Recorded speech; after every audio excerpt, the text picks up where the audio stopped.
I asked my husband to open our marriage for just one night. He agreed. I was so happy and went on. I never thought I would be the kind of person to even consider the idea of opening my marriage. But life has a way of pushing us to places we never imagined, and sometimes those places lead to decisions we regret. My story isn't a tale of love gone wrong from the beginning, but one of gradual change, and in the end, an emotional and unexpected downfall.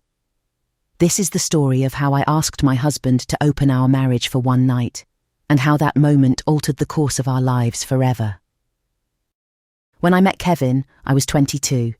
I had just graduated from college, and I was figuring out life. Kevin was older than me. He was 30 at the time, and he was settled in his career. We met at a mutual friends party, and I was immediately drawn to his charm, humour and maturity. He wasn't the most conventionally handsome guy in the room, but there was something about his presence that made me feel at ease.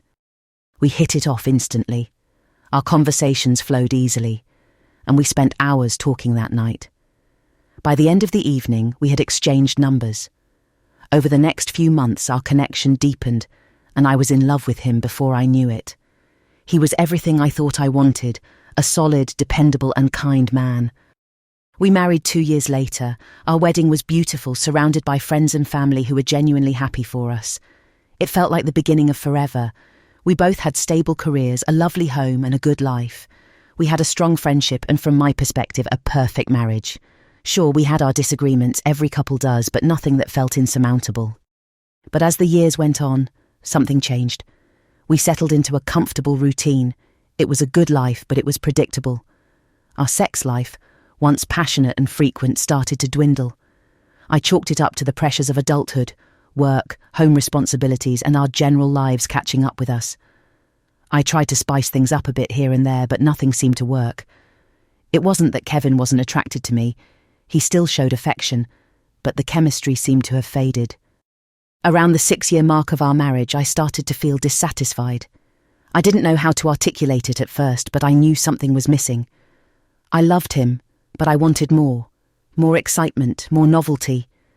I tried talking to him about my feelings, but each conversation about our declining sex life left me feeling more frustrated and disconnected. One day, in the midst of one of those conversations, I found myself saying something that shocked both of us. What if we open up our marriage for just one night? Just to see what it would feel like. Just one night, and we can go back to how things were.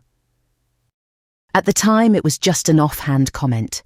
I didn't expect him to take it seriously. I was curious, maybe even a little reckless in my desire to feel something new. The thought of being with someone else for one night sparked a thrill in me that I hadn't felt in years. But the moment the words left my mouth, I felt a wave of embarrassment wash over me. What had I just suggested? Kevin paused, looking at me with wide eyes. I expected him to be shocked, maybe even angry. Instead, he was quiet for a long time. He then said something I'll never forget. "You really want that?" I didn't know what to say. I hesitated, then nodded. "I think it would be interesting, maybe even liberating. I love you, and this isn't about me not being satisfied with you. But I want to know what it feels like to explore other connections, just for one night." To my surprise, Kevin didn't dismiss the idea. Instead, he seemed to consider it.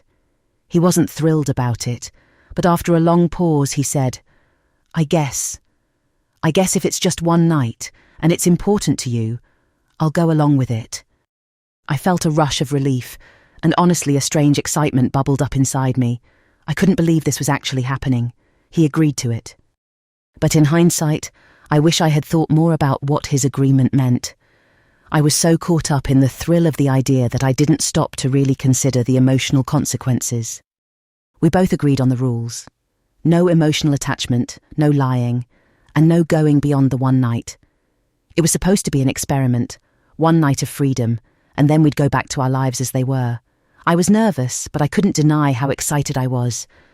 This could be my chance to break free from the monotony of our marriage, to feel desired again. I decided to go out with some friends that weekend. We went to a club in the city, and I felt a wave of nervous energy as I entered the bustling space. For the first time in years, I was dressed up, my hair styled, and my makeup on point. I felt like a different person, someone new, someone fresh. It didn't take long for me to meet someone. His name was Adam. He was in his early 30s, tall and attractive in a rugged way. He had this confident, laid-back aura about him, and I found myself drawn to him. We talked, danced, and shared a couple of drinks. It was thrilling to be admired again, to feel the chemistry spark between us. We ended up back at his apartment. I was buzzing with excitement, the anticipation of something new and different thrilling my every sense. That night I felt alive in a way I hadn't in years. But as I lay in Adam's bed afterwards, the high started to fade, and I felt an odd sense of emptiness. It wasn't just physical, it was emotional. I had the novelty I craved, but it didn't feel like the answer to my problems. I started thinking about Kevin. Was I betraying him? Was this really what I wanted? When I returned home the next morning, I felt a sense of guilt creep in.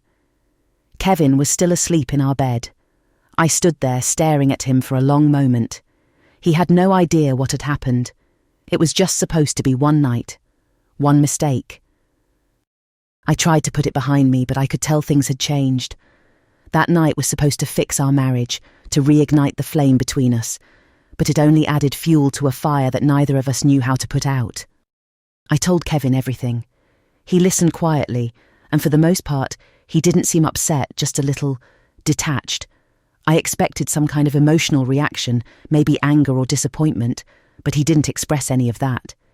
Instead, he just nodded and said, "I trust you, and if that's what you needed, then okay." But things didn't go back to normal. They couldn't. The intimacy between us never fully returned. We started to drift apart, emotionally and physically. The trust that we once had began to crumble, and though neither of us wanted to admit it, the foundation of our relationship had been shaken to its core. In the weeks that followed, I found myself questioning everything. Was this what I really wanted? Was one night of excitement worth the devastation that followed? I couldn't stop replaying the events in my head. I had been searching for something, but I wasn't sure what it was anymore. Kevin, on the other hand, became more distant. He didn't openly blame me, but I could tell that the change in our dynamic was eating away at him. He didn't look at me the same way. Our conversations were strained, and our physical intimacy was non-existent. We both seemed to retreat into our own worlds. After a few months of trying to salvage what was left of our marriage, I knew we were at a crossroads. The truth was, we couldn't go back. We had changed in ways that couldn't be undone. I had crossed a line, and so had he. The trust we once shared was irreparably broken.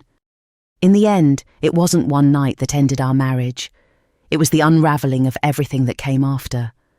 We tried therapy, we tried talking, but we both knew that the spark was gone. I realised that opening our marriage had not fixed anything. It had exposed everything that was wrong beneath the surface. Kevin and I made the difficult decision to divorce. We both cried and both admitted our faults, but we knew we couldn't continue living the lie that we were still the same couple we had been before that night. We weren't. The divorce wasn't acrimonious, but it wasn't easy either. We divided our belongings, signed the papers, and moved on with our lives. Now, as I look back on it, I realise that I was searching for something outside of myself, thinking that the answer would be found in the arms of someone else. However, what I learned from this experience is that no one can fill the gaps in your relationship. Only two people are involved. Once trust is broken, it's incredibly hard to rebuild. I regret the decision I made, but I also learned a valuable lesson. Sometimes the most exciting thing in a relationship is the commitment to make it work.